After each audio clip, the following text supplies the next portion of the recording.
বিছনা নেই, খেতা নেই, কিচ্ছু নেই। এটি সোফা সেটের সাথে পাটেক্সের খাট, 1 হাত উঁচু, সেই ইয়ার কি কয়, কি মশারি ওটা, ম্যাজিক মশারি। আগে সুতার মশারিতে আমরা শুয়ে থেকেছি, পাকাতে হাঁকাতে বাতাস লাগে না, গাও ঘেমে গেছে। আর এখন ম্যাজিক মশারি, বাইরে যা ভেতরে তাই। এত বড় দামি জায়গায় শুয়ে থেকে কব্বর 3.5 হাত লেওয়াল করে খুঁড়িছে, বিছনা নেই, কিচ্ছু নাই। আবার সারা জীবন নামাজ পড়েনি, ইমাম সাহেব শুয়ে তো সময় করছে, ভাই দেখো তো মোসরা খুলে কেবলের দিকে চেয়ারা আছে নাকি। তখন মোসরা খুলে লাগ দেখে, হ্যাঁ এইগা আছে। করছে না বারে, লোকটা ভালো, কেবলের দিকে হ্যাঁ আছে। কেন ওই মরিচে উপর দিক থেকে, মরিচে উপর দিক থেকে প্রত্যেক মহল্লার গ্রামত একটা করে চালাক লোক আছে, যখনই মানুষ মরে উইটা হাজির হয়, যা দেখে হা করে মরে আছে, তখন ঘস করে মাথা কেবলের দিক করে দেয়, বালুর দিয়ে ঠেসে ধরে থাকে। ইংরা নাটোর নন্দিগ্রা মানুষ পরে পরে মুফাসসির হয়ে যাচ্ছে। আর বগুড়া আদর্শ লাইব্রেরি, বগুড়া বড় মসজিদ আলহামরা আছে, কি নিচ্ছে না, কেনার কথা নেই, পড়ার কথা নেই, খালি বক্তার ভুল ধরিচ্ছে। আমার ভাইরা, সমাজে নামাজ নাই, সুদ হারাম ফরজ নাই, মদ হারাম নাই, জুয়া বন্ধ নাই, লটারি বন্ধ নাই, অন্যায় অপকর্ম বন্ধ নাই, আমাদের নামাজও পড়ার অভাব নাই। জানাজার নামাজ আর ঈদের নামাজ দেয়া যদি আল্লাহ বিচার করতেন কিয়ামতের ময়দানে, বাংলাদেশের একটা লোক জাহান্নামে যাইতাম না। কি জুম্মা আর ঈদের নামাজ দিয়ে বিচার হবি? পুরা জীবনের ইতিহাস থেকে বিচার হবি। আমার আল্লাহ কোরআনে বলছেন, নামাজ যদি কেউ ছেড়ে দেয়, ও রাসূল আপনি বলে দিন, আকিমুস সালাত ও আতুজ যাকাত ওয়ার কওমার রাকিন, নামাজ কায়েম করো, যাকাত আদায় করো, রুকুকারীদের সাথে রুকু করো। কার কথা? আল্লাহ সূরা বাকারায় বললেন নামাজ কায়েম করো, অথচ বাংলাদেশে নামাজ কায়েম নাই। 2-4 জন আছি আমরা পড়ার জন্যে, নামাজ কায়েম নাই।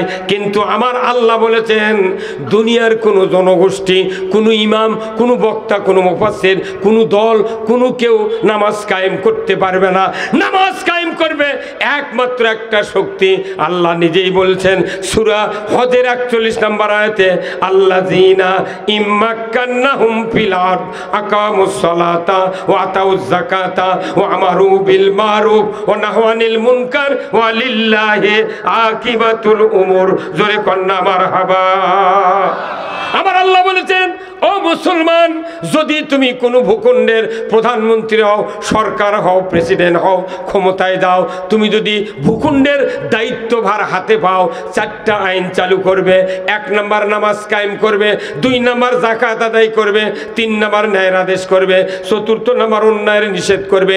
এই 4টি আইন যদি জমিনে কায়েম করো, এটা কোনো তোমার মনের কথা নয়, এটা আমি আল্লাহ বলছি। ওয়া লিল্লাহি আকিবাতুল উমুর, আমার পক্ষ থেকে সবচেয়ে বড় ধরনের একটা আদেশ, তোমাকে নামাজ কায়েম করতে হবে, যাকাত আদায় করতে হবে, ন্যায়ের আদেশ করতে হবে, অন্যায় বারণ করতে হবে। কার কথা?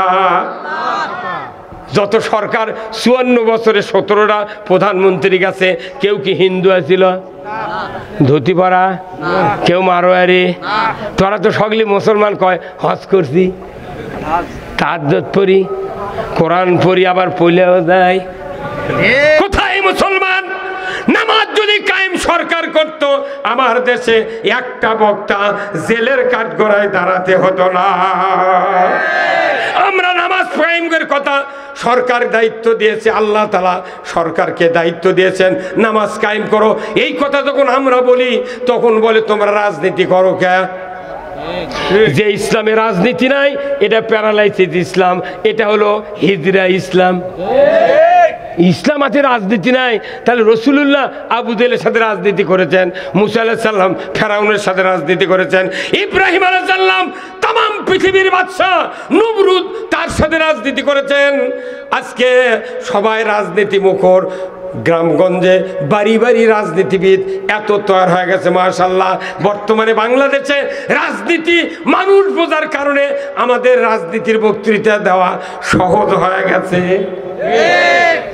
আর আমাকে কেউ কেউ উপদেশ দেয়, বড় বড় নেতা যখন না, এলা রাজনীতি বড় বড় হাই ফ্যামিলির কাম, বড় বড় ধনী ধনী মানুষ তারা রাজনীতি করবি, তুমি ফকির নির্বাচন রাজনীতি করে পারবে? জেলে তুলে তোর বউ চোর কে দেখবি? এগুলো ভয় থাকে, কতক্ষণ থাকে ওই উপদেশ আর মানুষ খায় না। এখন মানুষ বুঝতে পারছে খালেদার ভোটের যে দাম একটা ফকিন্নির ভোটেরও সেই দাম। একটা ইমামের ভোটের দাম একটা দপ্তরির ভোটেরও সেই দাম। এখন ভোট যার ক্ষমতা তার, কতক্ষণ টাকা মানুষ আর ওগুলো বক্তৃতা শোনে না। এখন খালি করছে যে এখন একটাই স্লোগান, আমরা সবাই ভাই ভাই, আগামী দিনে ইসলাম চাই। এই স্লোগান দিতে পারবেন না? স্লোগান কি? আমরা সবাই ভাই ভাই, আগামী দিনে এখন ইসলাম চাই। আমি তো নামাজ চাই কইনি, কি বলেছি? ইসলাম চাই। ইসলাম না চাইলে কি ক্ষতি এনা শোনেন, অ্যান্টিবায়োটিক শোনেন। আমার ভাইরা, আল্লাহ তাআলা কোরআনুল কারিমে বলছেন ইন্নাদ-দীনা ইনদাল্লাহিল ইসলাম, নিশ্চয় আমি আল্লাহ আমার কাছে ইসলাম নামক জীবন ব্যবস্থা সবচেয়ে প্রিয়। বান্দা, তোমরা যদি এটা প্রিয় মনে করো, তোমরা মুসলমান হয়ে মরতে পারবে। আল্লাহর কাছে যে জীবন ব্যবস্থা পছন্দনীয়, আমাদের কাছে এটা পছন্দ আছে নাই? তাহলে বোঝেন আপনি কবর যা কি করবেন? ওই নামাজ গড়কে মদিনাত মাটি দিল একজন কবি, ওমার দিনুকা, তোর জীবন ব্যবস্থা কি ছিল? ওটি ইসলাম বাড়াবে মুখ দেয়, ওই ইসলাম গুদো করেছে, দাদা বাপের আইন মানিচ্ছে, বাটাম ফাটাবি কব্বরের মধ্যে, আকাশমণির ডাল দেয় খালি কানতি পিটপি, সূরা হাদিদে আছে হাতুর দিয়ে পিটপি, হাতুর দিয়ে। কোথায় মুসলমান? ইসলাম হলো জীবন ব্যবস্থা। বলুন তো ইসলাম অর্থ কি? জীবন ব্যবস্থা। জীবন ব্যবস্থা, শান্তি নয়। ইসলাম মানলে শান্তি, না মানলে অশান্তি। ইসলাম হলো জীবন ব্যবস্থা, code of life. Islam is the complete code of life. মানবতার জন্য ব্যক্তি, পরিবার, সমাজ, রাষ্ট্র, অফিস, আদালত, কোর্ট কাছারি, অর্থনীতি, সমাজনীতি, রাজনীতি, জীবনের সকল ক্ষেত্রে যা প্রয়োজন আল্লাহ নাজিল করেছেন সবটাই হলো ইসলাম। আমার ভাইয়েরা, বিদায় হজের ভাষণ কি করছে? এটা একটু মহিলা প্যান্ডেলে এই আওয়াজটা যাচ্ছে না, এটা কি সামনে থেকে নিলে শোনা যায়, না হলে শোনা যায় না, ওই জন্য। এখন শোনেন, যদি আধার দূরে থেকে কথা না করলে টানে, তাহলে সেটা মাইক হলো। এরা আদি বাংলা আনলেন না, কে ফাটিয়া ফেলে দিল। আমি যদি মুখ লাগে দিই তাহলে টেপ দিয়ে আটকে, তাহলে আমার সাথে আমার ইদিগুদি হয় আধা হাফ ইঞ্চি 9 ইঞ্চি দূরে থেকে কথা বলে ফাটিয়ে ফেলে দেওয়া লাগবে। আমি তো পাগলের মতো চোখ মুজে বক্তৃতা করে পারবো না, আমার বক্তৃতার শক্তি লাগিচ্ছে, কথা ঠিক কিনা? হ্যাঁ হবি, সিবিটের বক্তৃতা দিলে এত চেকরা লাগবে না, খালি বক্তৃতায় শুনে পাবেন, দুনিয়ার শান্তি হবে না। দুনিয়ার শান্তি আল্লাহ রসুল বলছেন যে আর দুনিয়া মাযরাতুল। আবার মোনাজাত করছি রব্বানা আতিনা ফিদ দুনিয়া হাসানা, আল্লাহ আগে তুমি দুনিয়ার ভালাই দাও, তারপরে আখিরাতের ভালাই দাও, তারপরে জাহান্নাম থেকে বাঁচাও। জাহান্নাম থেকে বাঁচা পরে, আগে দুনিয়ার ভালাই আখিরাতের ভালাই। তা আপনি দুনিয়ার ভালাই এই পোস্টাল প্রায় লোকই লেখে যে উক্ত মাহফিলে দলে দলে যোগদান করিয়া দোজাহানের কামিয়াবি হাসিল করুন, এটি লেখা আছে দেখেন। আমি এতক্ষণকে দেখিচ্ছি এটা, আপনারা দলে দলে যোগদান করিয়া দোজাহানের কামিয়াবি হাসিল করুন। তাহলে দুনিয়ার কথা যদি বলবার নাই দেন, তাহলে এটি লেখা লিখবি এক জাহানের। কি হুজুর বাটাম ফাটাবি কথা। এটি লিখেছে কয় জাহানের? জাহান দুটা, জগৎ তিনটা। জাহান কয়টা? দুটা। একটা হলো আখিরাত এক জাহান, দুনিয়া এক জাহান, আর জগৎ তিনটা। ঊর্ধ্ব জগৎ, মধ্য জগৎ, নিম্ন জগৎ। ঊর্ধ্ব জগৎ হলো প্রথম আসমান থেকে আরশ আজিম পর্যন্ত, আর মধ্য জগৎ আসমানের নিচে জমিনের উপরের মধ্য জগৎ, আর নিম্ন জগৎ আলমে বরজাক থেকে আখিরাত পর্যন্ত। এখন এই তিন জগতের মধ্যে দামি কোন জগৎ কোন? তো কোন? হ্যাঁ কোনটা? এই মরদ, মানে কি মরদ রে পাগল। আরে দুনিয়ার 20 লাখ টাকা শতক লাগিতে বগুড়া, এমনও জায়গা আছে জামিননগর 20 লাখ টাকা শতক। হ্যাঁ কত কর? যে দেশ দুনিয়ার 1 কোটি টাকা শতক আছে ঢাকার।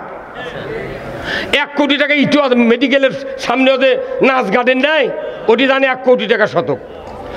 যেটি 1 কোটি টাকা শতক জায়গা, তার চেয়ে আবার দামি জগৎ আখেরাত, যেটি কব্বর দিবে লাগলে টাকাও লাগে না, বিছনা নেই, খেতা নেই, কিচ্ছু নেই। এটি সোফা সেটের সাথে পাটেক্সের খাট 1 হাত উঁচু, সেই ইয়ার কি কয়, কি মশারি ওটা, ম্যাজিক মশারি। আগে সুতার মশারিতে আমরা শুয়ে থেকেছি, পাকাতে হাঁকাতে বাতাস লাগে না, গাও ঘেমে গেছে। আর এখন ম্যাজিক মশারি, বাইরে যা ভেতরে তাই। এত বড় দামি জায়গায় শুয়ে থেকে কব্বর 3.5 হাত লেওয়াল করে খুঁড়িছে, বিছনা নাই, কিচ্ছু নাই। আবার সারা জীবন নামাজ পড়েনি, ইমাম সাহেব শুয়ে তো সময় করছে, ভাই দেখো তো মোসরা খুলে কেবলের দিকে চেয়ারা আছে নাকি। তখন মোসরা খুলে লাগ দেখে, হ্যাঁ ইঙ্গে আছে। করছে না বারে লোকটা ভালো, কেবলের দিকে হ্যাঁ আছে। কেন ওই মরিচে উপর দিক থেকে, মরিচে উপর দিক থেকে প্রত্যেক মহল্লার গ্রামত একটা করে চালাক লোক আছে, যখনই মানুষ মরে উইটা হাজির হয়, যা দেখে হা করে মরে আছে, তখন ঘস করে মাথা কেবলের দিক করে দেয়, বালুর দিয়ে ঠেসে ধরে থাকে।